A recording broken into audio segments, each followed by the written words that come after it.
Yeah, yeah. Ball so hard, you better believe me, it's scary. It's basketball at the bar with Calvin and Barry. So put a tip in the jar, cause these dudes can really fill it up. Whether it's buckets you need or just a beer in a cup. We're here for fresh conversations, got some delicious libations. Subscribe to the channel and turn on the notifications. My boys got you covered like you being guarded by paying. From the glove to the claw and everyone else in between. Calvin and Barry got everything that you need. So sit back, relax, because we're starting the show. It's basketball at the bar, grab your drinks and let's go. Yeah. Grab a drink and let's go. Subscribe to the channel and turn on the notification. Calvin and Barry. Subscribe to the channel and turn on the notification. Let's get it. What's up, ballers? Welcome to Basketball at the Bar. Join us live every weekday for the best NBA podcast here on YouTube, where the takes are hot and the drinks are cold. There's no dress code, and you can take us wherever you go. So pull up a stool, drop a like, and don't forget to subscribe.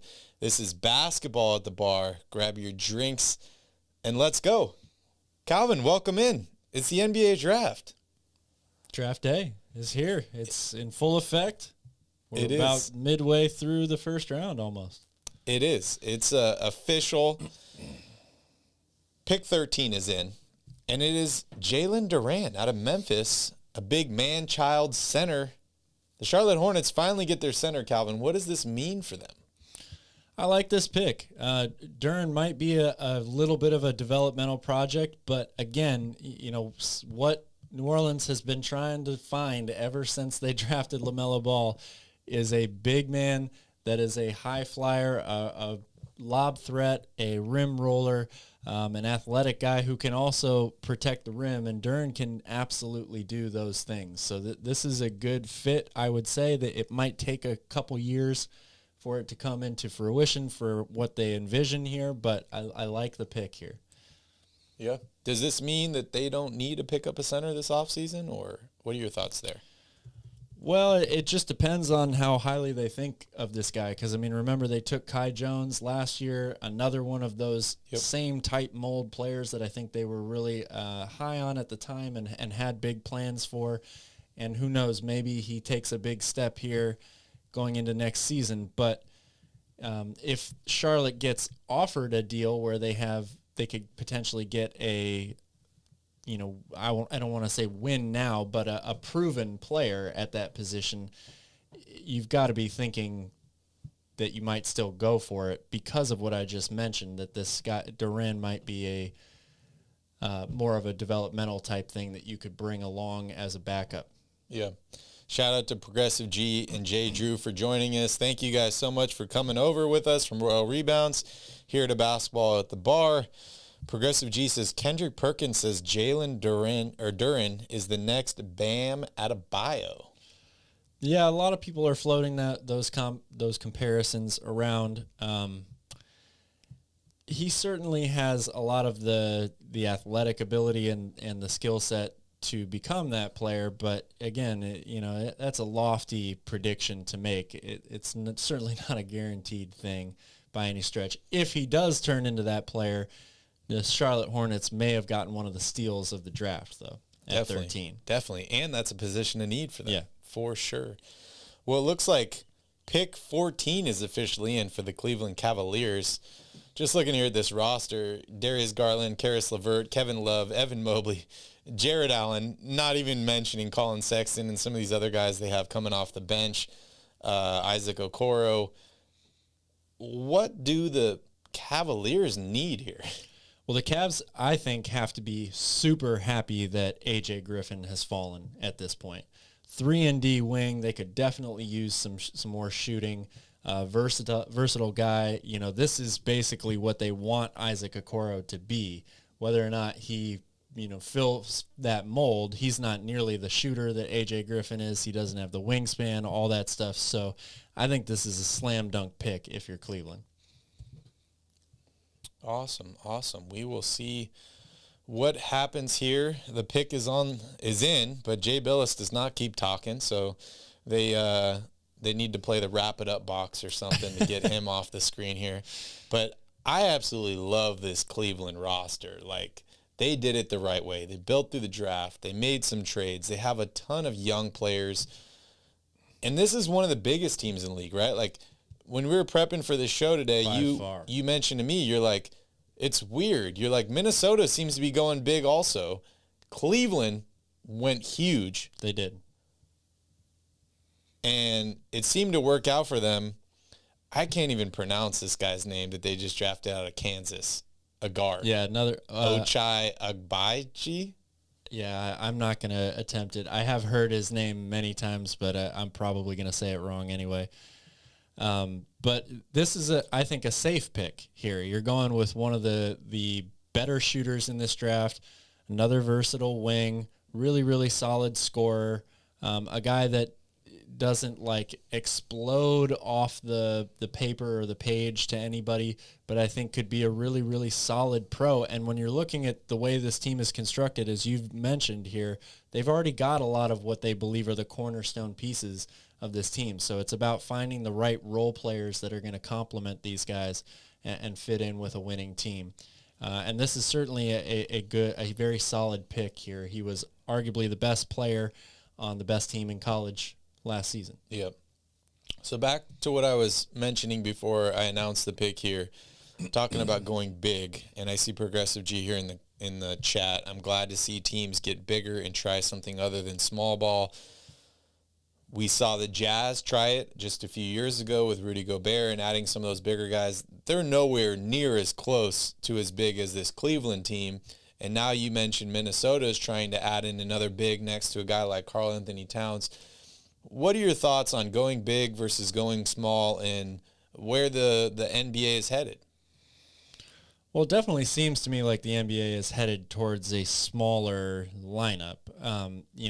I say that in quotations because you've got guys like Kevin Durant who fit into small ball lineups at 7 feet tall. Evan Mobley is probably viewed the same way. So just because a team is playing small doesn't necessarily mean that their whole roster is 6'8" and under. Yep. It's all about versatility, really, is what it's about. Guys that have the ability to guard multiple positions, switch screens constantly, and are versatile on offense, that they can bring outside shooting at a taller stature or height. And it's all a team by team basis. Karl Anthony Towns is a huge man. Mm-hmm. I don't know if you stood next to him, but I stood next to him in the elevator back in February. Yeah. That's one of the biggest human beings that I've ever been next to. Yeah. Not just in terms of height, but in terms of size overall. The Timberwolves are rumored to be in on another big center because of Karl Anthony Towns' versatility. So going small, going big, those are kind of just arbitrary terms at this point. It's about fit and versatility and how it's constructed within your particular team. And Minnesota's not too far away here. They're pick number 19. Could you see them taking a guy in Mark Williams out of Duke, a huge center, 7'2", loves to protect the rim? Could you see them going that direction?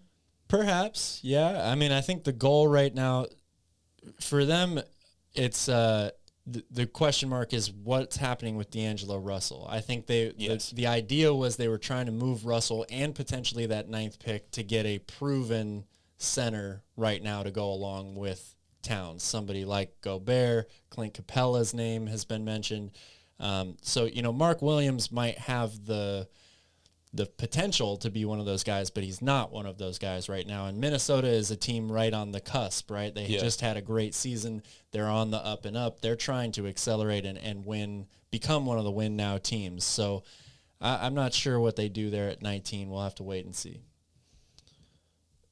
Who, in your mind, who's the perfect partner for Karl Anthony Towns in the front court? Oh, wow. That's tough. Because there was a few guys you mentioned to me. Talked about how versatile a player for a big man Karl Anthony Towns is. So because of that reason, I think he could play with a lot of different people. Yeah. There was a few names you mentioned to me. I know one of them was like Miles Turner. I think you said Did you say Ayton? The 3 names that I've heard them to be in on right now are Gobert, Capella, and Turner. Okay. Anyone that fits best, or? Well, I like Rudy Gobert out of all 3 of those guys. I think Clint Capella would be great too. Miles Turner, I really like Miles Turner as a player, but in terms of the fit on that team, Miles Turner is a lesser Karl Anthony Towns to me. He's a big guy that is probably a better rim protector overall right now, but still a decent player defensively and stretches the floor with his outside shot. But he's not anywhere near the shooter or the scorer that Karl Anthony Towns already is. I see them being used in a lot of the same styles, just Towns is a better, more talented player. So for me, it makes a lot more sense to go with either Capella or Gobert in that spot.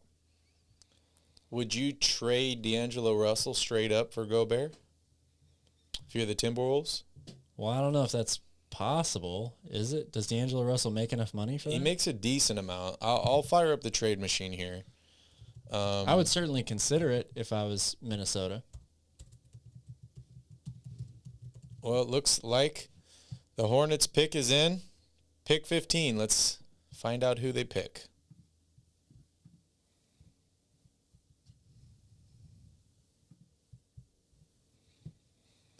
Mark Williams from Duke. Wow. They're doubling down on the centers here. Great move for Charlotte. It doesn't look like they're interested in trading anybody at this point. Yeah, right? Or trading for anybody at this point. They could very well be trading one of the guys they just picked, though. All right, so let's see here. Utah and Minnesota. Russell makes $30 million. Gobert makes $35 million. Does he make that much? Jeez. Yeah, it says successful trade straight up. It says this adds 4 wins to the Timberwolves. And the Jazz decreased their win total by 13 with this deal. Not surprising. I mean, if I look at this deal and you're the Jazz, you're trying to – Gobert doesn't matter at this point, right? Like, yes, he's on your team, he's under contract, all this stuff, but what really matters to me if I'm the Jazz is Donovan Mitchell, right? So if Donovan Mitchell likes this deal, if he likes D'Angelo Russell, you pull the trigger. This might be one of the only places that you can trade Gobert to and get back a guy of D'Angelo Russell's caliber. Does Gobert and Towns fit together? Does Russell and Mitchell fit together? What are your thoughts on this? Well, I think, yes, Gobert and Towns fit together. And I think that especially after – I love Mike Conley as a player, but after the past couple of seasons that he's had being less than what you are expecting from him, Russell might be an upgrade at that position that you could swap out for Conley. And then you just need to find out who fills in the center position for them, right? Yeah. Because I can't really think of a backup center. They have Hassan Whiteside right now, but I think he's a free agent. Yeah, and he's not starting potential for them. Well, if you're unable to find anybody else, out there. Every team that he goes to, they get worse. And when he leaves, they get better. Unless you're the Kings, right? The Kings didn't get any better when they lost him.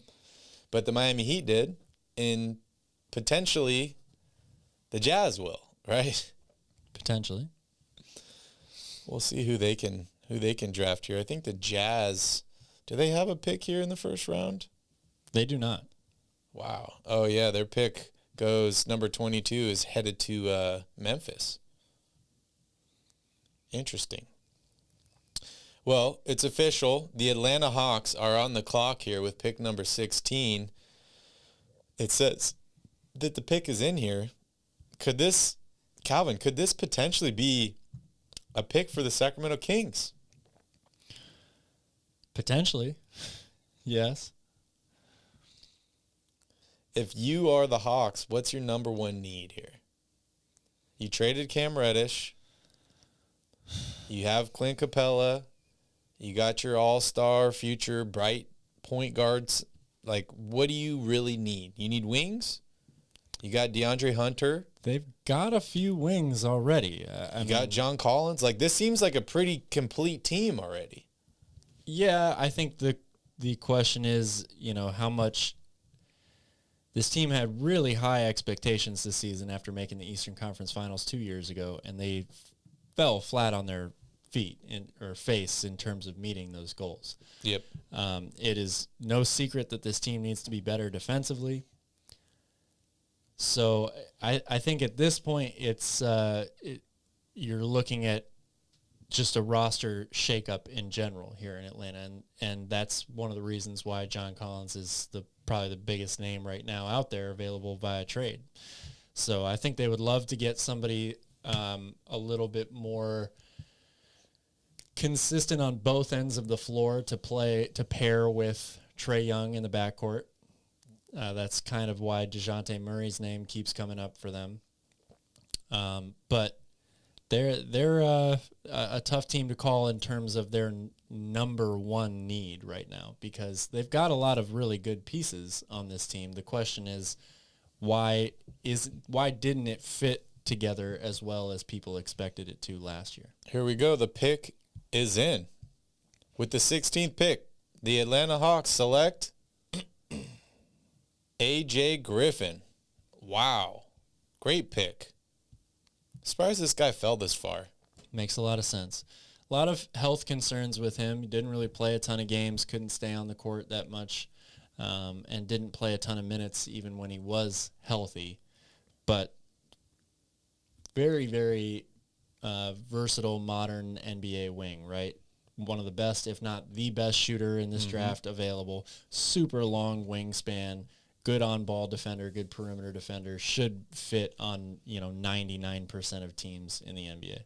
It's funny because, we were talking about the Harrison Barnes for John Collins deal, and you're like, I don't get why they would want Harrison Barnes because they already have all these wings. Yeah. And then they go ahead and draft another wing here. Well, defense, again, is one of their biggest areas of need. So for the value of this pick, a guy that was as high as even 7 or 8 on a lot of, or even 6 early on in the draft process. People had him really, really high in this draft. You're able to get him at 16, potentially the best shooter in the class, who can also really improve your team defense. That's a good value pick there. What does this mean for John Collins? I don't think this really changed anything for John Collins. They were already have already been in very big discussions about trading him before the draft started. So I think that the table is still set for him to be moved regardless. Would you still want to add a guy like Harrison Barnes if you just drafted A.J. Griffin? Or are you looking to trade for like another Probably not big, if I'm Atlanta. Or another guard? Or like, what are you trying to get from John Collins? Just another starting 4? At this point, probably, yeah. I mean, they've got so many of those like in between players right now. DeAndre Hunter, I think, could play 3 or 4. Gallinari can play the 3 or 4. Jalen Johnson can probably play the 3 or 4. They've got a lot of those tweener type players. So again, it's really a question of what's the overall direction that this team is going. And do you, at some point, are you just trading John Collins because he's unhappy with his role on the team and you're trying to get something back from him as opposed to nothing? Yep. Well, the Houston Rockets are on the clock here with pick number 17. This is the Brooklyn Nets pick, I believe was acquired in the James Harden deal. I see Ty Washington, the point guard out of Kentucky, is projected to go here. You agree with this or not? Yeah, I do agree with that. There aren't many point guards available in this draft, and Houston again is one of those teams that's kind of just in flux right now. The goal should be to add the most talent available and work itself out after that. I think you've got to be happy landing Jabari Smith at number 3. Again, at this point, it's probably who you think is the best available player. Yeah, I agree. I think they lucked out landing Jabari Smith at 3. The point guard position is definitely in question for this team. John Wall opted in. How many games are you really going to rely on him to play? Most people would probably bet the under on that. Kevin Porter Jr. played point for most of the season last year, but a guy that's a turnover machine has averaged over 3.5 turnovers a game the last 2 seasons. Mm-hmm. So you might be wanting to take a safe bet here at point guard that's going to be more of a traditional point guard to pair with the great scorer that Jalen Green is in the backcourt. These draft caps look so weird. Yeah, they're interesting. Don't they look weird? They're not like last year's at all. I learned something funny today. I was watching Deuce and Mo earlier, and they had Sean Cunningham on there. Do you know Sean Cunningham's middle name? I do not. I'm probably going to butcher it here because I don't quite remember, but I know it starts with an A. I think it was Adam. Okay. His initials are SAC. Oh, yeah. Sean A. Cunningham. SAC. Perfect, right? Go Sacks. Go Sacks. Oh, man. Priest, the Sacramento Kings pick in the second round, pick number 37 would be their next pick. So we have a while here, but that's okay. Doesn't mean they won't trade up or trade down or add an extra pick, or we could see some action here. I do have to say, Calvin, I'm pretty surprised. We're at pick number 17 right now, and the pick is in. We haven't seen a single trade. We saw one trade. Yeah. But yes, I am surprised. Well, I'm surprised and I'm not surprised because every year you go into the draft and all anybody wants to say is there could be a million trades and, this team's looking to move up. This team might want to move down. That's one of the heavy points of emphasis about the draft is movement within the first round. And year after year goes by, and there's always, it seems, way less movement than what people anticipate. Yeah. So maybe it's a little surprising for some particular teams, but as an overall scope for the first round and for the league, I think it's probably right on par with what you expect most of the time. Do you think that this might be kind of like the theme of this offseason, or it's just one day, it's just the draft, and maybe once the draft dominoes fall, just one day, we'll see the trades happen and all that, or is this just going to be an offseason like this where there's not a lot of trades, there's draft, there's free agency? I certainly wouldn't say that. There's a lot of high-profile players that are known to be made available that I think you could definitely see moved before the start of next season. The Rockets are looking pretty good, man. I'm thinking about our rebuild we did of them, and I just got to say it again. I like Jabari Smith so much. I think he's a great pick for them at number 3. We'll see what they do here with pick number 17. And it's crazy to look around the league and think about all these teams that have so much young talent. The Houston Rockets is one of them. They have a lot of young talent on this team. A lot. They for sure do. All right, here we go. The pick is in. With the 17th pick, the Houston Rockets select Tari Eason out of LSU, a forward. Interesting. Next up, we have the Chicago Bulls with pick number 18. The guy they are projected to take, Mark Williams, has already left the board. I know you're a Bulls fan, Calvin. Let's talk about the Bulls. What do the Bulls need here with pick number 18? Is there anybody that's still on the board here that you see that you like, that you're like, we need this guy? Well, one of the Bulls' biggest problems, or two of their biggest problems last year were consistent outside shooting, three-point shooting. They were high amongst teams in percentage, but they were amongst the lowest teams in the league in terms of three-point attempts per game. So outside shooting and interior defense definitely would be where the Bulls, I think, need to make their biggest leaps. So again, a guy like Walker Kessler, who led the league in blocks, or led the country in blocks last year in college, I think makes a lot of sense here for this pick. We shall see. Walker Kessler, according to Tankathon, is projected at pick number 29. So we will see what happens there. We also got Baldwin Jr. I'm a big fan of his, still on the board.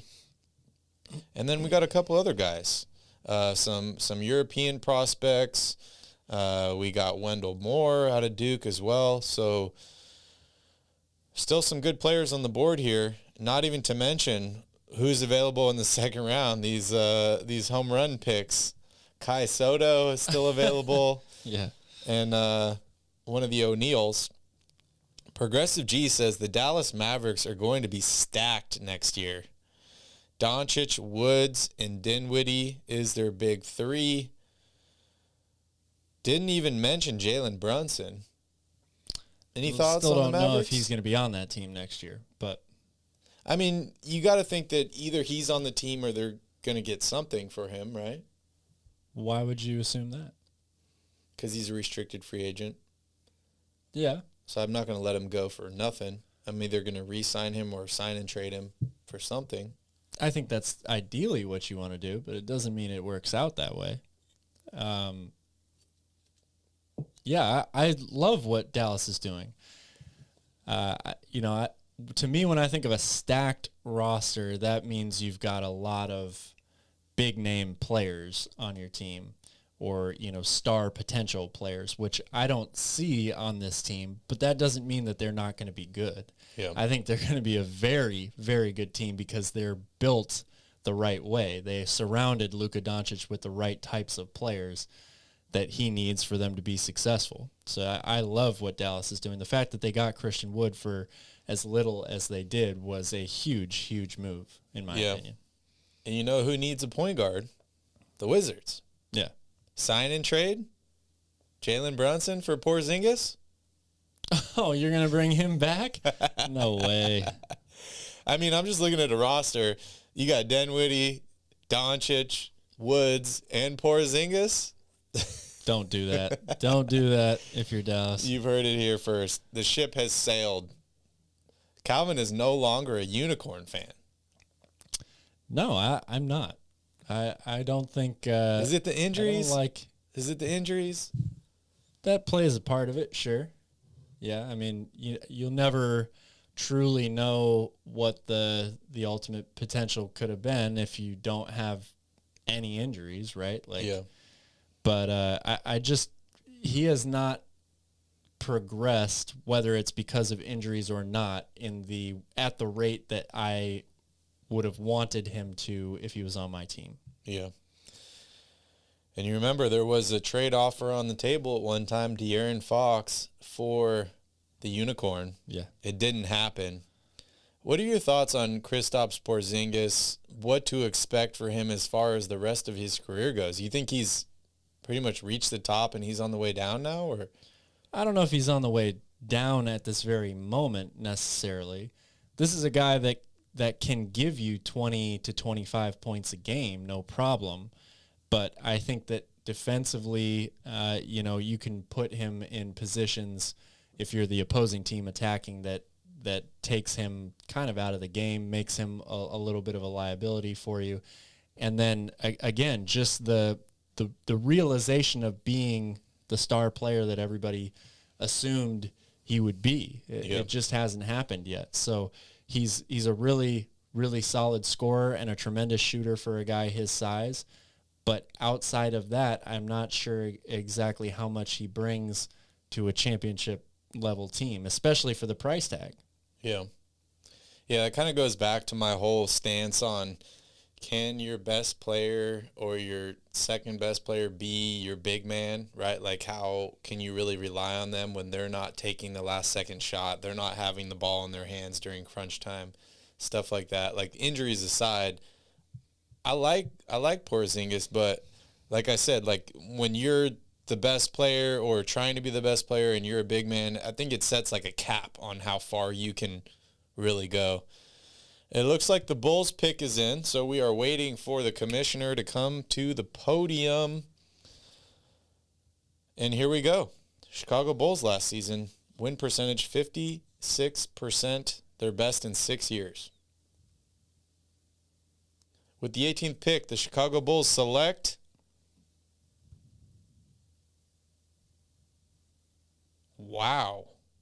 Wow. Dalen Terry, a guard out of Arizona.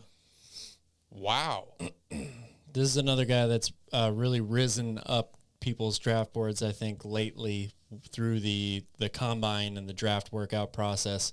Has nailed a lot of interviews from what I've heard. People love his poise and what he brings from a competitive standpoint. Just a really, really solid player. Very, very good defender on one of the better defensive teams in the country last year in Arizona. Sort of a true, floor general type guy. Mm-hmm. They got a ton of guards. They do have a ton of guards. I think, putting him in a position where he can learn from somebody like Lonzo Ball is a solid move. Yeah. And I mean, this is the 18th pick, right? So this is not a pick that you are expecting a day one starter to come in and change your franchise, right? This is a role player. This is not a team necessarily that needs a day one starter. Exactly. This is a role player. This is a guy that you add in to add talent. Maybe this is an insurance policy against Zach LaVine potentially leaving. But great move by the Chicago Bulls, adding talent.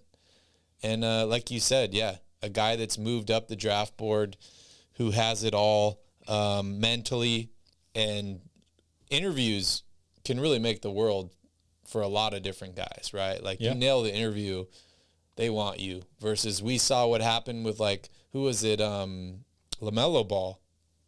Did horrible in a bunch of interviews. So his draft stock wasn't as high as many anticipated it to be, right? Well, I don't know about that. He was a consensus top 3 pick from day one. Yeah. But I heard there was some teams that were like, he didn't interview well. Yeah. We're not going to trade up and draft him, or we don't believe he is this future superstar kind of guy. Right.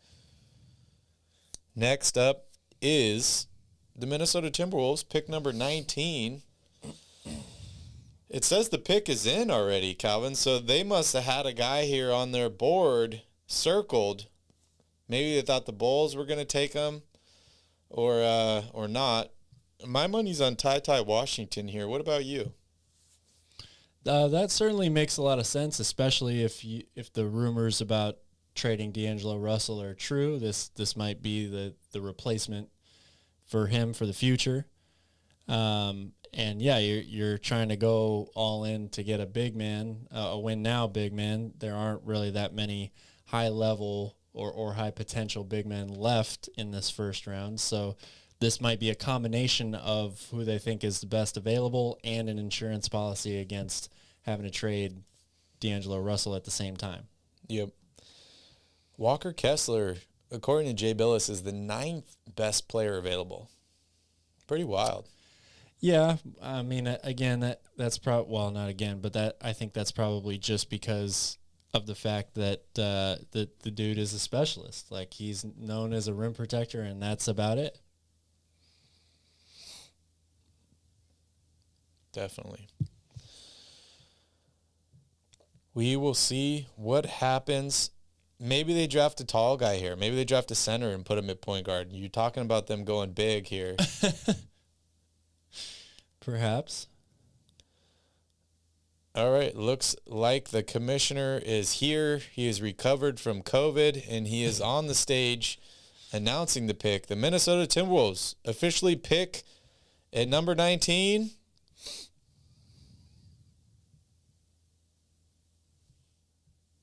Wow. Jake LaRavia out of Wake Forest. A forward. Mm-hmm. Where is this guy on my draft board? I don't even see him. Oh, here we go. 25. A late first round pick is what most people expected from him. Projected 25 to the Spurs. Interesting. What kind of impact do you think he'll have here with the Timberwolves? Hard to say, because this team has a bunch of wings already, and McDaniels had a kind of a breakout year last year, especially in the postseason. So I don't know exactly how many minutes are going to be available for Jake here in Minnesota, but it's an interesting pick for sure. I kind of expected them to go with Malachi Branham out of Ohio State. That's another guy that's really fallen a lot after you heard so much good report about him moving up on a lot of people's draft boards. Now we were talking about him at 10, 11, 12, maybe even, and now he might not be picked until the mid-20s. Wow. What's up, Steven? I see you here. I want to hear your thoughts. All you guys here. I see we got a few people watching. Progressive G, Priest, Steven, appreciate you guys all for being here. Jay, Drew, I want to hear your thoughts in the chat here about how you feel the draft has gone so far. Has it gone as expected, not as expected? Which teams do you like, dislike? Who do you think's had the best draft? Let us know here in the chat. Steven says, I like the Kings pick.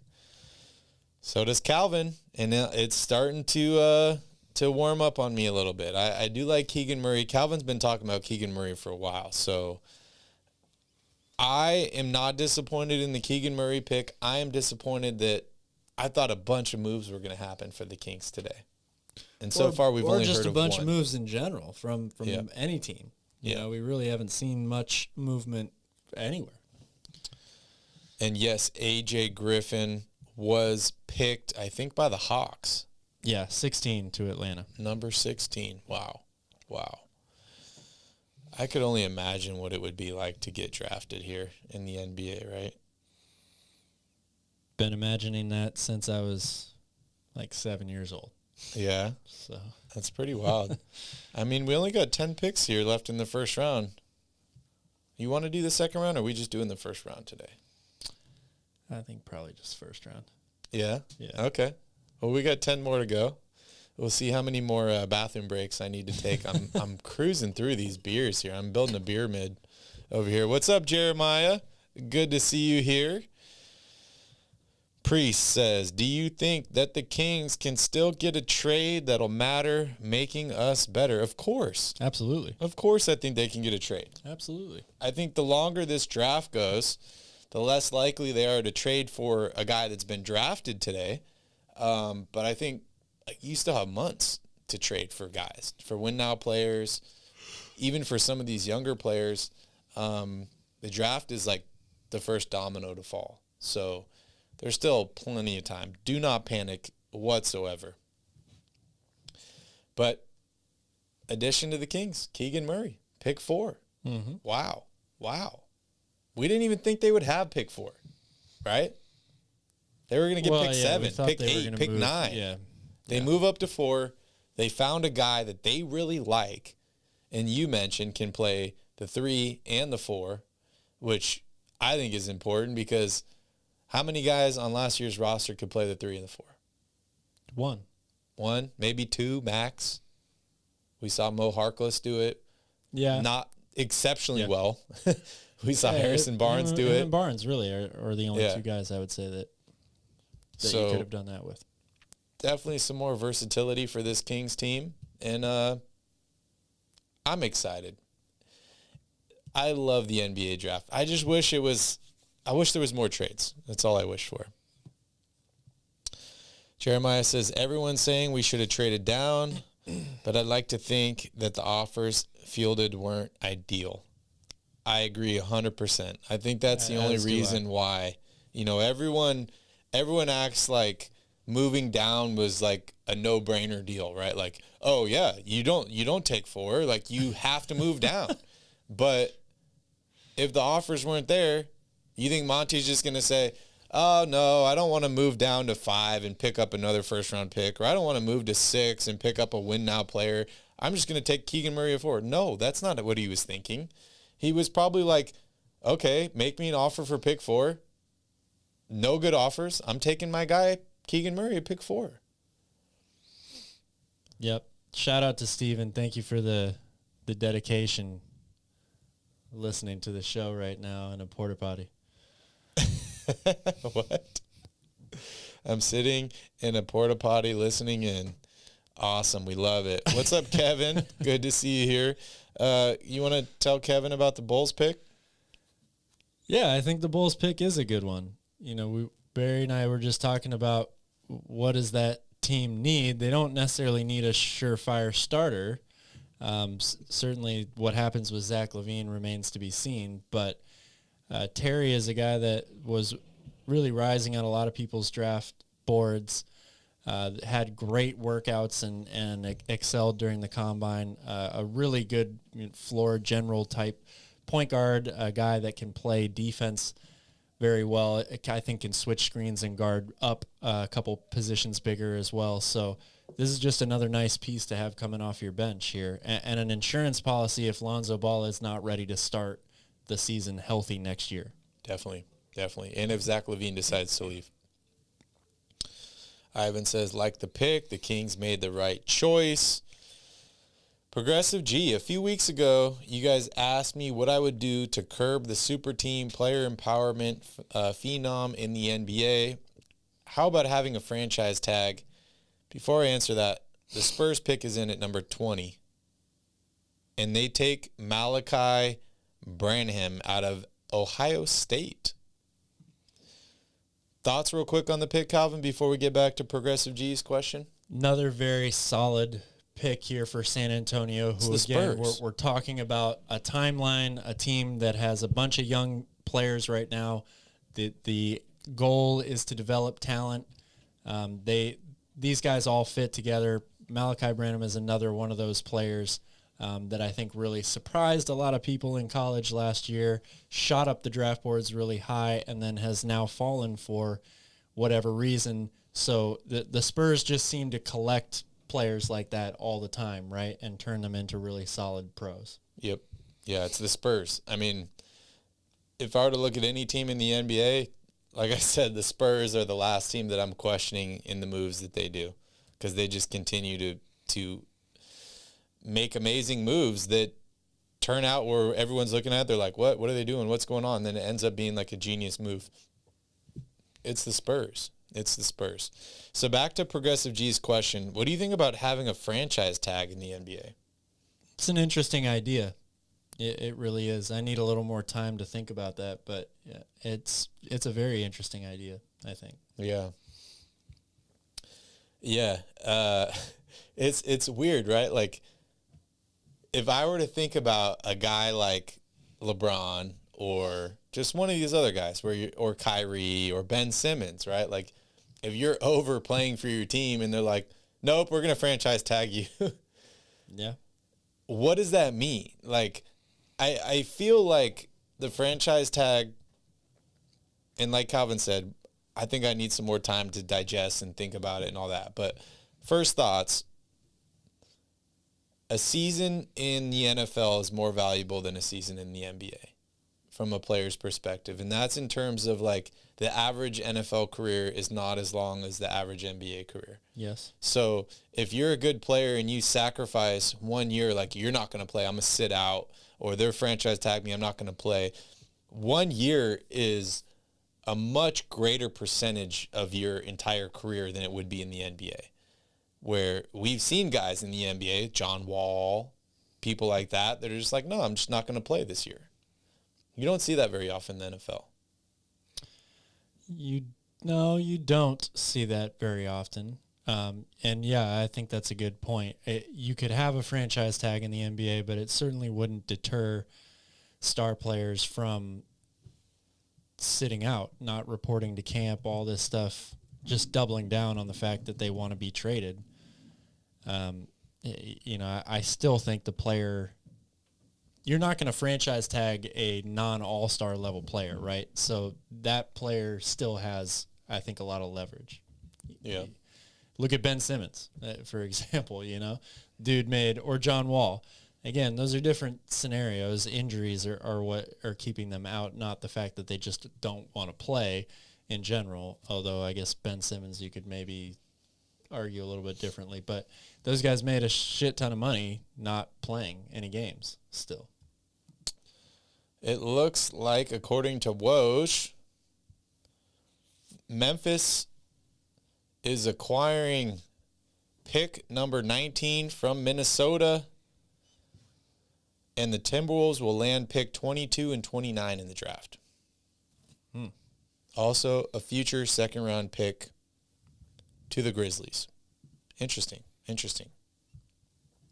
All right, Calvin, I got to take another bathroom break here, dude. I'm pulling a Deuce Mason here. All right, I'm gonna leave you. Let's go to break here then. And I'll be Oh, I think you got it. I'll be back. I'll be right back. Pick is in for the Nuggets. Pick is in for the Nuggets here. All right. Well, Steven, yeah, man, I'm interested to hear what your thoughts are about the Rockets draft so far. Adding these extra picks, and, you know, definitely being able to take Jabari Smith, who a lot of people had going number 1 overall, at number 3. Are you happy with that overall? Do you not like that? How are you feeling?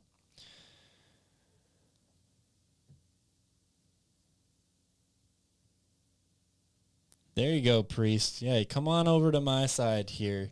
Keegan Murray's going to be a good player, man. I really, truly believe that. You know, will he be a better player than Jaden Ivey? That remains to be seen. But again, it's about the total team, right? And combining talent, opportunity, hype, potential, all this stuff with how it fits with the rest of the team. So I really am happy with that pick. I think you can argue whether or not taking him at 4 was a good move. Could they have moved down and gotten him later? It's very possible, but it's not guaranteed. So, You need another beer? Yeah, I'll take another one. I'm trying to avoid the bathroom breaks like you, but one of us has to. Looks like they just announced good, man. the trade. I think you should be excited, Steven. I like what the Rockets have done so far here. Looks like the Nuggets take Christian Braun from Kansas. Oh, wow. I did not expect to see him go this high. Pre says the Murray pick is warming me up a little now that I watch his highlights. I think Sacramento's really going to love him come early October. I think so. Calvin, so the funny thing is I think it was 2 months ago when we're like, okay, we need to start covering some of these draft picks because I'm not going to lie, I don't watch a ton of college basketball. I only watch college basketball to see who's going to the NBA because, as you know, the Kings have been in the top of the draft for the last 15 years. Calvin is a much bigger college basketball fan than I, but we've been so busy this season covering the Kings and all this stuff, he hasn't had as much time to cover college basketball as he normally does. And so we're talking about, okay, we're going to cover the draft. We start watching film. He comes back the next day, and he's just like, Keegan Murray. He's like, I am so high on Keegan Murray. I think this guy is going to be a phenomenal player. Kings get Keegan Murray. We'll see. We'll see if Calvin's right or not. I've definitely been wrong in the past about who I thought could be the best player. I thought Obi Toppin was going to win Rookie of the Year when he was drafted. I could not have been more wrong about that one. But yeah, you never know. Jeremiah says, I like to think I have a good eye for talent. So Jeremiah says, what were your guys' take when we took Bagley? Same thought as him being a good fit too. Take it away, Barry. All right. All right, hold on. Let me get comfortable. Make sure you guys are sitting down for this one. My honest take on the whole Marvin Bagley situation. I thought that Luka Doncic was going to go number 1 overall. After the Suns had hired his head coach, I thought that they were going to take Luka Doncic. I thought that the Kings needed to take Doncic if he fell to 2, but I thought he was going to go number 1. And honestly, throughout that season, which I was watching college basketball, I was watching Marvin Bagley, and I was like, wow, this guy's phenomenal. He's a great player. I didn't think the Kings would even have a chance in Marvin Bagley because I think they were projected to have pick 7 or 8 again. They win the lottery. They move up to 2. I wanted them to take Doncic, but I wasn't disappointed that they took Bagley. I just wasn't because I thought that Bagley had a great college career, and I thought that he had potential for the NBA. And honestly, like I said, I never thought the Kings would even have a shot at getting a guy like Marvin Bagley. So the day of, I was disappointed that they didn't take Doncic, but I wasn't mad about the Marvin Bagley pick at all because I figured he'd be a great NBA player as well. And I still think he has a chance to do that. Injuries are the hardest thing to predict. They really, really are. All right, it looks like the pick is in. Calvin, you want to give your thoughts on the Bagley situation? Well, yeah, I mean, I have to agree with you. Like, it's very easy for all of us to sit back looking at that draft now and say, why the hell didn't Sacramento take Luka Doncic? But this is a perfect example to me of why the debate between best available and right fit is a never-ending one. Yeah. You know, Marvin Bagley was projected to be a really good player, and he fit an area of need for the team. So at the time that they took him, you know, I don't see how many people could really hate on it that much, unless you were in the camp of, you know, Luka Doncic is going to be one of the top 10 players in NBA history. And those people are out there for sure, and they're definitely looking really, really smart and really good right now. But, you know, again, it just goes to show, like, everybody wants, or a lot of people in Sacramento wanted Jaden Ivey to be drafted by the Kings this year. What's the counter argument to that? Well, he doesn't maybe necessarily fit the best with De'Aaron Fox.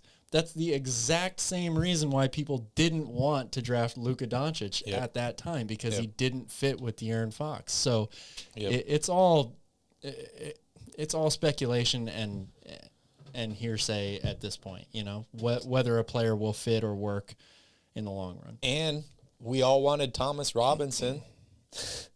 We all wanted Ben McLemore. So, yeah, it's tough. It's tough. Well, it's official. Pick 22 is in. The Grizzlies select Walker Kessler. Pick number 22. Tankathon has them taking him with pick number 29. They must have thought that maybe the Sixers, the Bucks, the Spurs, somebody was going to jump in line ahead of them. So they took Walker Kessler at 22. Interesting. Wow. Dude, this guy, 6.4 blocks a game. Crazy. What does this mean for Steven Adams? I don't know. What does it mean for both Steven Adams and Walker Kessler? I mean, this is a team that in the playoffs pretty much chose not to play Steven Adams because he couldn't match up well with the teams that they were going against. So I don't know what it means necessarily. It's probably just a move to strengthen the overall depth of a roster that is incredibly deep already. Yes. Wow, Calvin. We're already through 22 picks. That's pretty wild. I think we're going to just do the first round today, guys. So we got, 8 picks left to go here. We'll hang out and do the second round maybe another day. Maybe Calvin will be on Twitter commenting on, of course he'll be on Twitter commenting on. We'll do a total draft recap tomorrow. Yeah, I think so. Watch Jaden Ivey become the next Ben McLemore. Oh, gosh. It's very possible. Don't jinx him like that. I mean, Ben McLemore has actually rough. turned into a decent player. If you saw him in Houston during their title runs, like, he's not a bad player. Not where he was drafted. Like, he hasn't achieved what he should have, but he turned into a decent 3D player. From what people thought he was going to be, including yourself. Yeah. Oh, yeah. He has fallen well short of that. But definitely. Jeremiah says, I felt the same when we took Bagley too. Just didn't think the discrepancy between him and Doncic would be this far apart. Yeah. Well, and again, like Barry said, if Bagley is fully healthy for all his time in Sacramento, the gap might not be as big as it is right now between the two of them. It's still probably, I would guess, would be sizable given how great Luka has been. But you don't truly know what Marvin Bagley could have looked like if he played over 70 games a year. Because, again, his numbers when he was on the court were not bad by any means. You know, his per 36 numbers are 20 and 10. That's a pretty good start. Yeah. And honestly, the thing that I was most upset about in that whole situation with a few of those guys was the fact that kind of how we've been over the last 15 years, right? Where there's been this, like, we need to make the playoffs. We can't have the streak going. So you draft Marvin Bagley, and then you go in and sign a guy like Zach Randolph.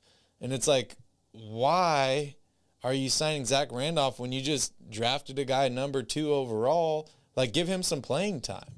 They did the same thing with De'Aaron Fox, right? Like, they signed, what was it, George Hill? Yeah. And they brought him in. Like, why would you sign George Hill and Zach Randolph when you just drafted your 2 or your 1 and your 4? Doesn't make any sense. Pick 23 is in. The Sixers select David Roddy out of Colorado State. Wow. Junior forward. What are your thoughts on David? I like this pick for Philadelphia. Again, another team that's kind of in flux with a lot of the guys on this roster. That they've got their big 3 right now that you include Tyrese Maxey in there. Everybody else on this team is kind of a question mark. You know, who knows what's going to happen with Danny Green? He just tore his ACL. Tobias Harris's name has been floated around in trade talks for, it seems like, since I was born. Who knows what they will do with him? And then, you know, the rest of the roster, I think, is kind of a question mark at this point. So this is a guy that adds depth, adds versatility, pretty good defender as well. So, you know, I think it's a solid pick overall. I don't know if there was any one player out here from Philadelphia's standpoint that you would say, oh, we absolutely have to have this guy. He's going to change everything for our team. So you just got to go with a building block here at this point, a roster filler. Yep. And Roddy was actually projected to go to Sacramento at pick number 37. So interesting. He jumps up here. Had a pretty good year last year. 21 points per game, 8.3 rebounds, 3.1 assists, 1.2 blocks, and 1.3 steals.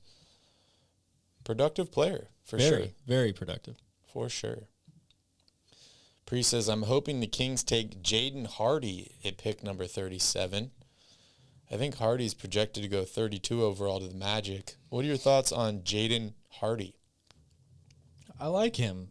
You know, again, another G Leaguer. I think that, certainly comes from programs now that the G League. It's very proven to me at this point that that's a great developmental spot for young talent.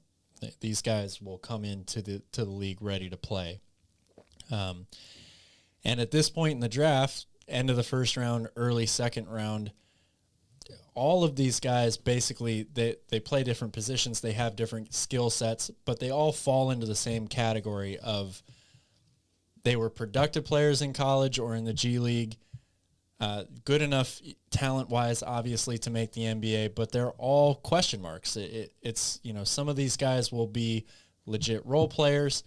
Very few of these guys will turn into actual stars in the NBA, and a lot of them will fall off rosters and you'll never hear of them again. So it's a very, you know, it really is like winning the lottery, picking in this range of the draft here.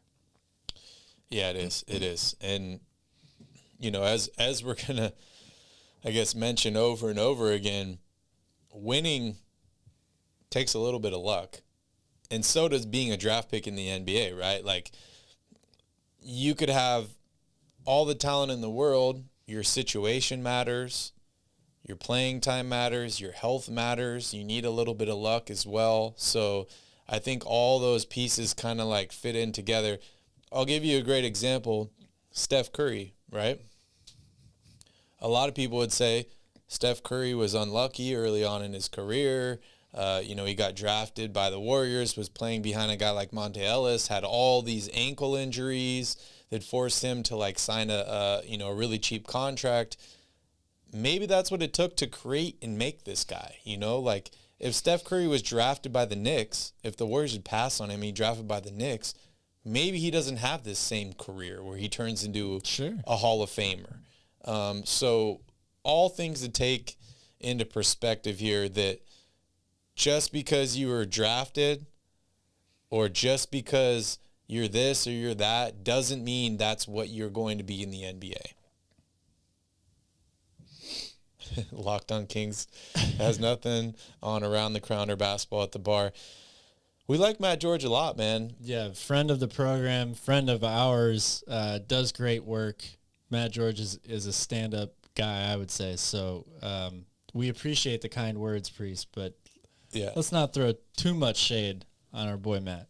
It's it's more of like a personal preference, right? Like, and that's kind of one of the most difficult things when you decide you're trying to create a YouTube channel, right? Is like you design the vibe, the background behind you on the screen, all that, like the format of the show. It's difficult for Matt. Like, Matt does a great job. He's a professional, but he's one person by himself on the screen, like if I were to do that, Calvin were to do that, it'd be a much different show than having this laid back atmosphere. None of us are professionals. We're just fans hanging out. We're drinking beers. We're talking to each other, just kind of hanging out. So it's a much different vibe. And I'm very happy that you appreciate it because we will be here. Yeah. Thank you. Marjan Matt George George is locked on Keegan Murray as well. So yeah, great minds think alike. Marjan Bootcamp to the Bucks. Beauchamp, I think. Beauchamp. Maybe how it's. I'm horrible with all these names. On that, but I'm horrible. I can never be the NBA commissioner because I would just butcher all the names. Well, you're given a little bit of help if you're the commissioner. you're told exactly. You're probably phonetically given it on the card that you read. So. J. Drew, who do you think Vivek's daughter will select at 37? That's a good point here because whoever's picked at 37 is probably going to play for her in Stockton. As crazy as it sounds. Who do you like at 37, Cal? Well, we've got a long way to go before we get there. I know. And you and I have been brushing it off here. Everyone's like, who do you like in the second round? And we're both kind of like, it's too early to tell. The second round's a crapshoot and all this stuff. I'll tell you who I like with 37. If Pat Baldwin Jr. falls to 37, he's an absolute steal, in my opinion. Yeah, I'm not as high on Pat Baldwin as you are. Yeah, he didn't have a great year last year. He shot the ball really horribly, and he's a guy that has slowly fallen more and more throughout this whole process. He's 19. Yes, but a lot of these guys are 19. Yeah. So I will say this. I don't have a ton of confidence that he's going to be there at 37. But if Max Christie is still available, he's a shooting guard out of Michigan State. He's projected early second round. Really? Michigan State guy? Yes, Michigan State. All right. Just pump the brakes a little bit. He won't play for Michigan State after that. But I think that would be a very, very solid pick if he's still available there. Interesting pick, Cal. I also like this guy, Dominic Barlow, who's a versatile power forward, played on the Overtime Elite team. Definitely has a lot of potential, very, very athletic for a guy his size. I think he's listed at 6'9" here. 7'3" wingspan, though. They could also grab him possibly at 37. Didn't we draft? I'm just looking like, don't get mad at me. Half of these names in the second round, I have no fucking clue who they are. Just saying. But we play a lot of 2K. Yeah. I'm pretty sure you drafted Khalifa Diop before. I have drafted him. Yes. What are your thoughts? Center? I like him as a player. Yeah. He has the versatility to play both. I tell you, one person I like even better, who has the same last name, went to Michigan. Moussa Diop? Yes. Wow. Like him a lot. I think he probably should be staying in college for multiple reasons. One, I want him to continue playing with Michigan, but two, I think he needs another year to develop. This guy has the talent to be a first-round pick, though. Very prototypical NBA forward. Great defender, good rim protector, super, super long wingspan. Can shoot it a little bit. You would like him to probably improve his outside shot a little bit more, but a really, really good rebounder. Great two-way potential. I mean, this guy to me is like a poor man's Jabari Smith right now. Like he has that same type of ability. So I'm a poor man and I like Jabari Smith, so that's a perfect combo for me. Is this Ron Harper's son? Yes, Ron Harper Jr. Wow. For Rutgers. Yeah. What are your thoughts on him? Another player that I like a lot. Very versatile, really good scorer. 3-level scorer. Can get to the basket, has good size, shoots it well from the outside. I could definitely see him being a really good role player in the NBA. Okay. Well, it looks like pick number 25 for the Spurs is in. Any guess who this is going to be here? It's the Spurs, so I have no guess. It could be anybody. I've expected them to take a big man with both of their picks so far, and they've gone with wings instead. So I'm going to guess Nikola Jokic. What is it? Jovic? Oh, Jovic? I'm not sure how to pronounce his name. I'm either. so bad with these names. But international guy. Projected much higher here than he's actually gone.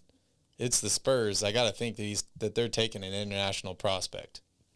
Yeah, that would make a lot of sense. Nikola Jovic? I think it's Jovic. Jovic. Yes. Shows how much But I again, know. I just think. I don't know. All right, here we go. They should just give them all numbers. All right, Spurs are on the clock. Pick number 25. It's in.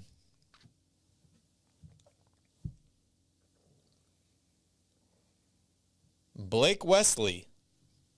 Wow, from Notre Dame. Interesting. Interesting.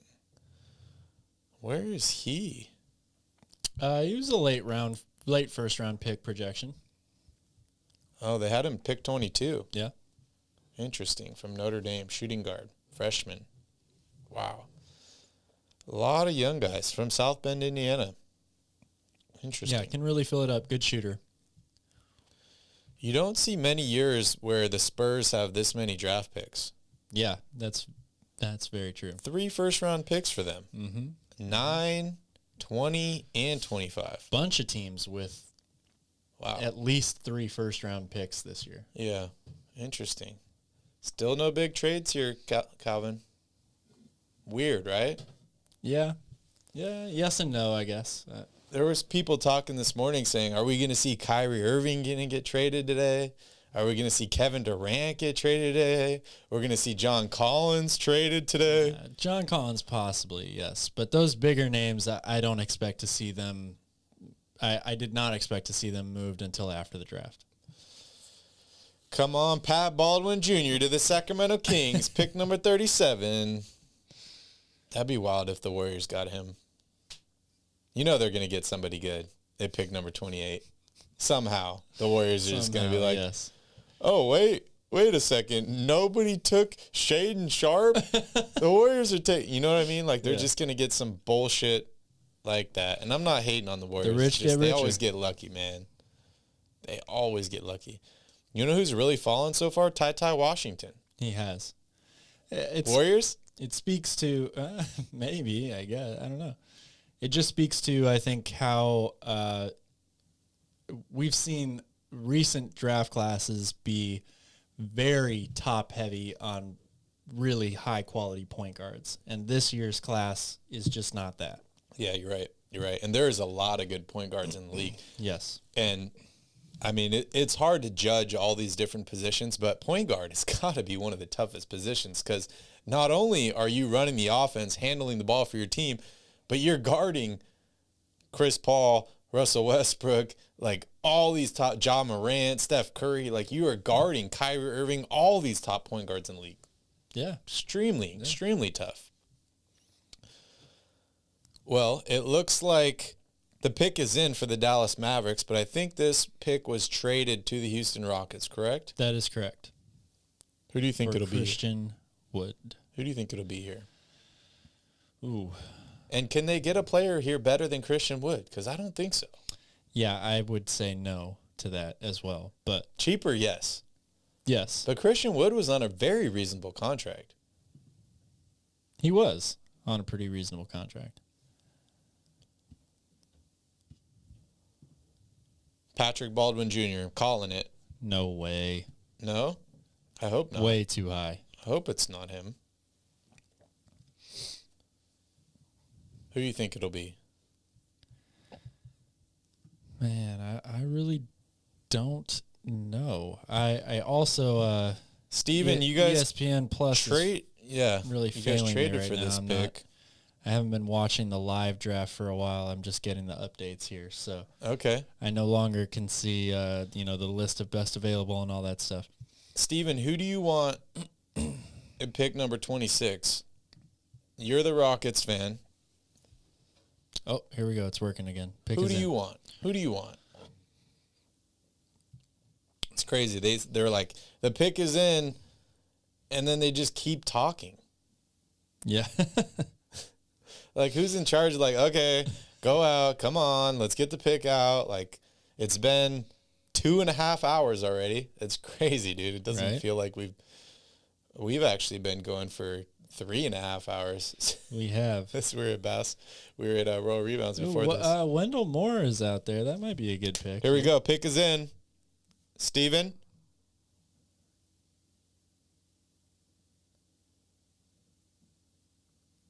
Wow. Hornets?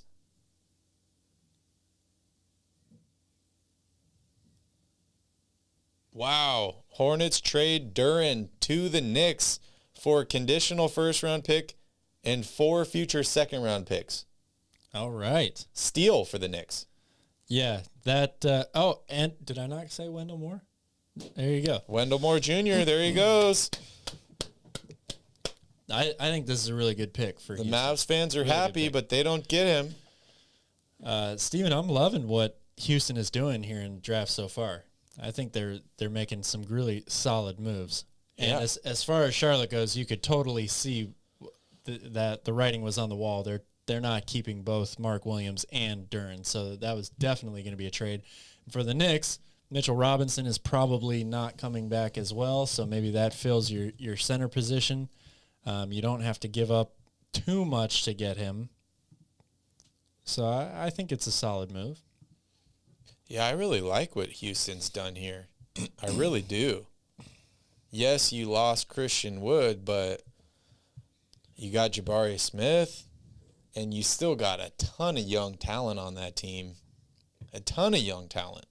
What's their draft picks and future draft picks for Houston? Did they pick up a bunch of picks from the Nets for Harden and all that stuff? I think they have the Nets, every Brooklyn Nets first-round pick for the next, 5 years. Well, it's every other, right?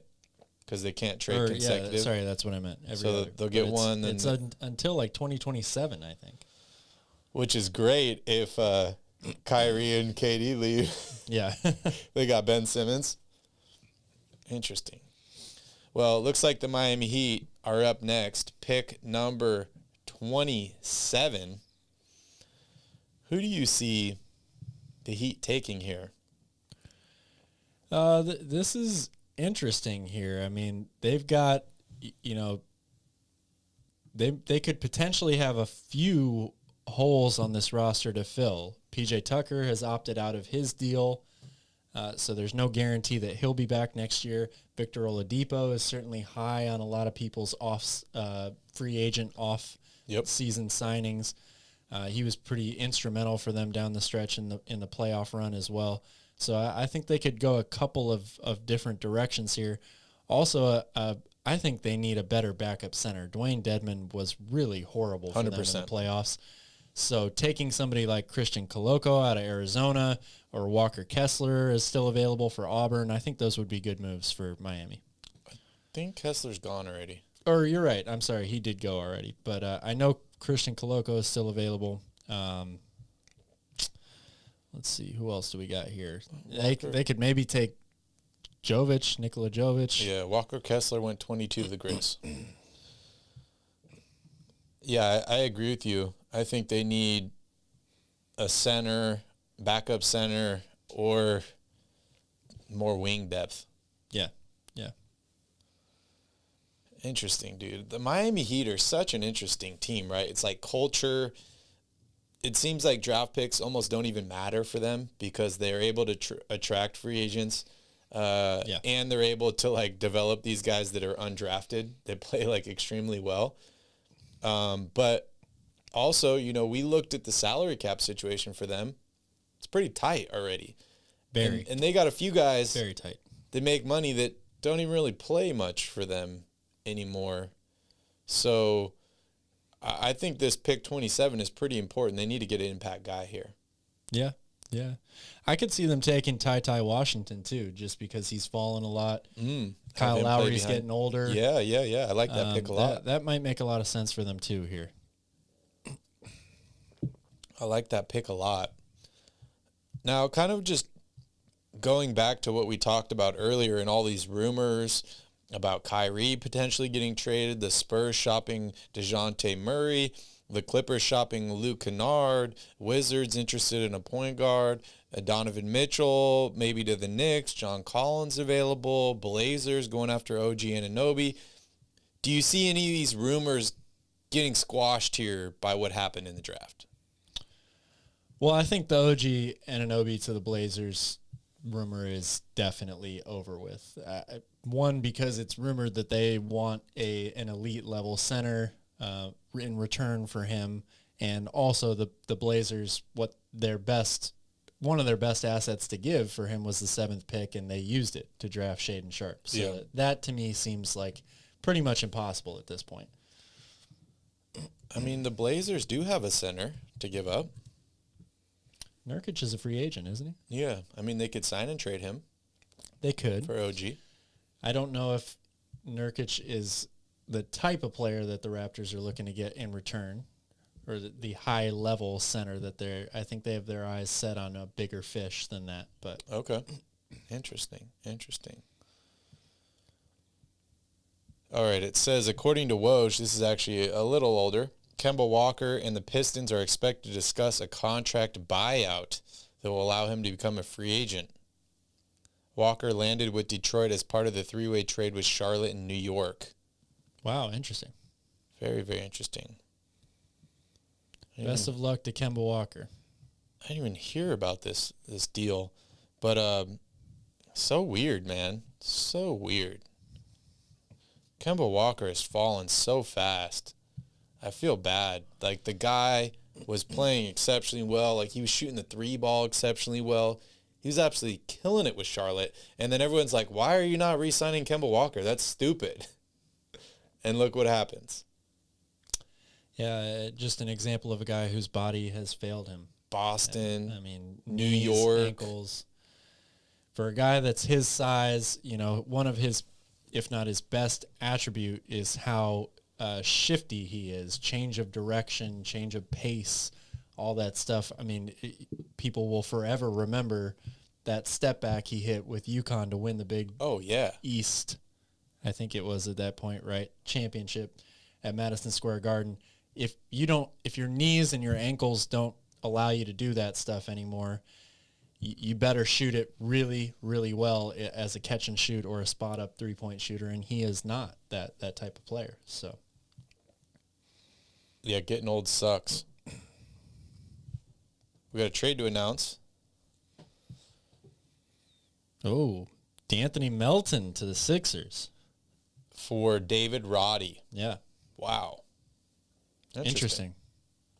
Here we go. The pick is in, number 27 for the Miami Heat. There it is. They select Nikola Jovic. Great pick. Great pick for the Miami Heat. I love that pick for them. Yeah, this could be, again, one of the steals of the draft. And it helps when you go to an organization that's already well on their way, right? Well set, well established. You won't be asked to do too much. Yep. You're in a good position here going to a team like Miami. And we got 3 picks left, and the first round is over, Calvin. The Golden State Warriors, the world champion Golden State Warriors, do not have the last pick in the first round. This is BS, and they need to change the rules. But they have pick number 28, Calvin. Pick number 28. And you know they're going to draft a superstar here. Who is the next Jordan Poole? Who do the Warriors pick here at pick number 28? Well, is this Ty Washington here? Your point guard of the future, planning for the eventual departure and demise of Steph Curry? Or the potential departure of Jordan Poole. Oh, yeah, or either one, I guess. Interesting move here.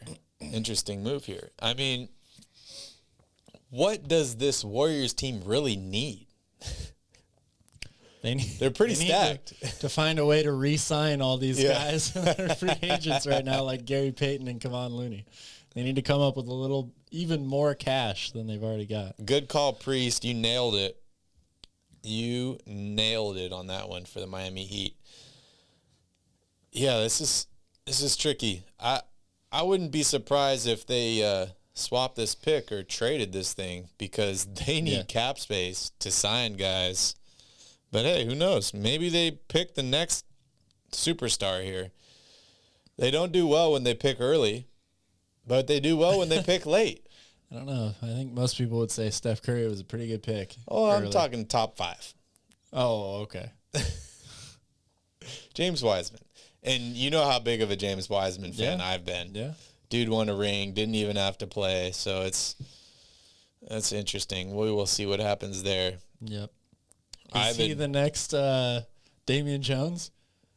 Oh, Jones has 2 titles, right? Does he? With the Warriors. I think just 1. Is it just 1? I'll look it up.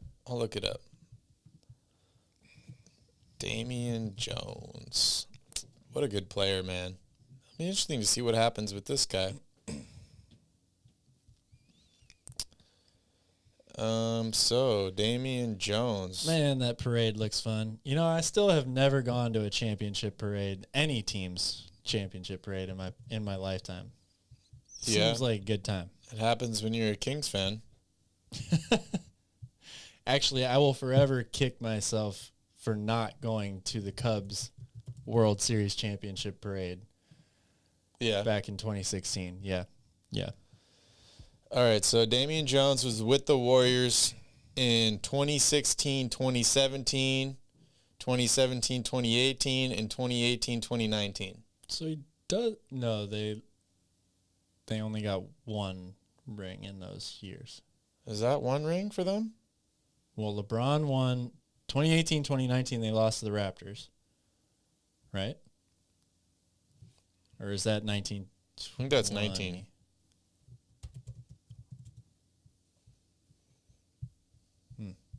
Oh, Keegan Murray just tweeted out Sacktown. Hell yeah. That's my guy. I got to go follow him. We got to follow him on Royal Rebounds. Yeah, we do. All right, so going back here to NBA champions, Golden State Warriors. They won in 2018 and in 2017. So he does have 2 rings. So he's got 2 rings. Wow.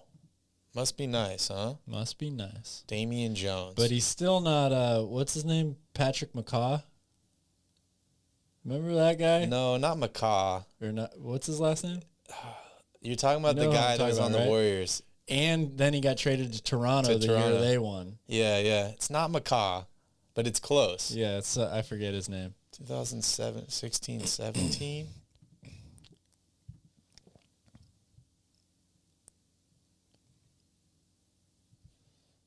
McCraw? No. Hold on, I'm gonna look up this roster real quick here to see who was on this team because I know who you're talking about, and I was like, dude, this guy's gonna win a title every year. Yeah, Patrick McCaw. I thought that's what his name was. Yeah, people call him T-Pain. You know why? Because all he does is win, no matter what. Oh my God! There you go. Warriors select Patrick Baldwin Jr. Called it. All right, there you go. This guy's gonna be right. He's the next superstar. He is. This guy's gonna be a stud. This guy, like a year ago, was like ranked number 1 or number 2. It's gonna be a good player, How the man. mighty have fallen. Well, again, you know, a lot of talent is great, right? But being able to go to certain organizations and certain situations definitely changes things for some players. Yeah. Right? And this would be one the of Warriors those situations. Are stacked, man. They're so stacked. They just keep getting better and better and better. That's crazy. If the Kings have a championship parade, I'll come back to Sac for it. If one can dream. And what route would they take if they did have a parade? Yeah, good question. I have no idea. I mean, I got to think that it goes into old Sacramento. Probably. I don't know. But I agree with you, Jeremiah. I will definitely be in Sacramento if they win a championship. If I'm still alive. If I'm still alive, we will see. But, man, what a good pick. The rich just keep getting richer, Calvin. Patrick Baldwin Jr. Watch it. This guy's not going to win Rookie of the Year because it's the Warriors, but he's going to have an incredible career. Wow. Calling it. What's an incredible career? Couple championships. On the bench. Gets traded to Sacramento. I think he will be top 5 player at his position. In the league? Yeah. Holy cow. At one point in his career. That is an incredibly bold statement. Mm-hmm. I told you, I think this guy's going to be a star. I'm going to with you on that one. I think he's going to be a good player. And there's a huge difference between good player and top 5 in the league. Yeah, but he went to the Warriors. It's like, but dude, you think about all the other good players in the league. Yes, he plays for the Warriors. They might be a great team and he might play well for them. Yep. But you're talking about top 5 in the league at his position. Yep. I think he's got all the talent. I think he had a rough year last year, and now he's with probably one of the best landing spots that could happen for him, the Golden State Warriors. He's going to be able to take it slow. He's going to learn from all these guys. He's going to be a better player than Otto Porter Jr., 100%. Is he going to be a better player than Keegan Murray? Ooh. That's a tough one. Lightly here. That's a tough one because I want Keegan Murray to be a good player. Patrick Baldwin Jr. will be close to Keegan Murray, but not as good. So Keegan Murray is going to be like a top 5 player in the league regardless of position if Patrick Baldwin Jr. is a top 5 player at his position. Keegan Murray will be a top 5 player in his position also. They play the same position. You know that, right? You're putting me in a corner here. Absolutely. Because Keegan Murray was not my first pick. You're saying a lot of very bold things here. So yeah, well, I've had 4 put it beers. into perspective. I've had 4 beers here, and you're on beer too. But Keegan Murray, I'm going to call Keegan Murray a power forward, and I'm going to call Pat Baldwin a small forward. Oh, okay. So okay. I think he takes the easy way out. Folks. I think that they can both be top 5 in their positions. Mm-hmm. But I just have to say, Pat Baldwin going to the Warriors, absolute steal for them. We'll find out. We will find out. Yeah. And you're like, oh, he's a second-round pick. He's going to fall. He's not that good. I want to hear, what are your thoughts on Pat Baldwin Jr.? If you're talking so much smack about me and how high I am on my horse right now, what do you think Pat Baldwin's going to be? Can you give me an NBA comparison to him? And don't say Marvin Williams. No, I won't say Marvin Williams. I think he's an NBA role player. I really do. I don't envision him being top 5 at his position. I think is very, very high. And look, this guy was incredibly highly rated very early on, like you mentioned, but his performance has not equaled the potential lately to me. So he's a very skilled offensive player, good shooter, good ball handler for a guy his size, and going to a situation like Golden State is obviously a good thing for any player. Pick is in. Number 29. Ty Washington. Finally. To the Grizzlies. Good pick for them. Sorry for interrupting. Keep going. No, that's okay. I just think that, shooting was one of his best advertised attributes. He did not shoot it very well last year. Doesn't mean good guys to practice with. Yes. Doesn't mean you can't improve that skill, but I just feel like this is a guy. There's a reason why he's fallen so much. NBA executives and GMs clearly do not think the same of him that they did even a couple of months ago, let alone a year ago. Wow, they're comparing Ty Washington to Allen Iverson. Wow. Interesting. Oh, they're saying he wore number 3 at Kentucky because of Allen Iverson. Okay. I was going to say, I don't see that comparison at all. Wow, that's crazy. Well, he's gone. So now we have one more pick left in the draft, Calvin, in the first round. And it's the Nuggets pick, officially traded from the Suns. Jeremiah, yes, the second round will be happening tonight, but we will not be covering it here on the channel, unfortunately. We've been going for almost 4 hours now.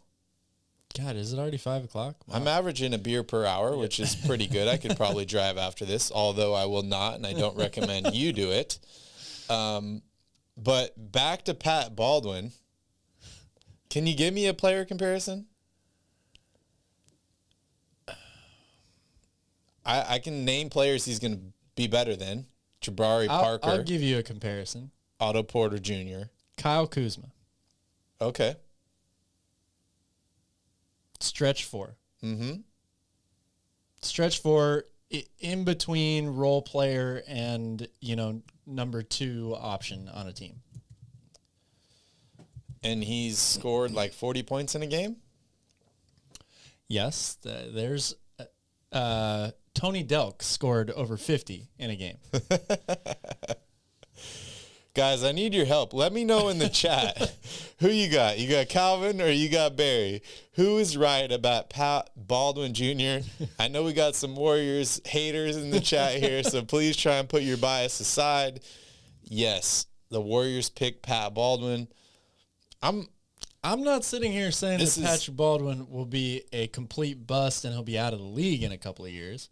I think Kyle Kuzma is a pretty good person to get compared to. Yeah. Yeah. He's got a championship. Yeah. He's played pretty well. He's pretty starter. Well. Makes a bunch of money. He's a starter. Yeah. Yeah. Okay. He's number 2 on my list right now for steals of the draft. Number 2? Yep. And who's number 1? Jabari Smith. Number 3 overall. Come on. Is that really a steal? I thought he was number 1. I thought he was the best player. That's a steal, right? I guess. I mean, Michael Jordan was a steal, right?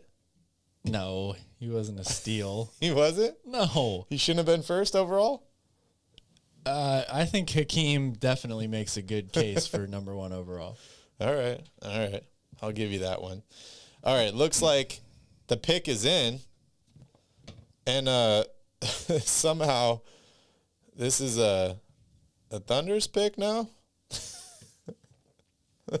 No, this is Denver's pick. The Thunder are picking and then trading this pick to Denver. Peyton Watson. Via Phoenix.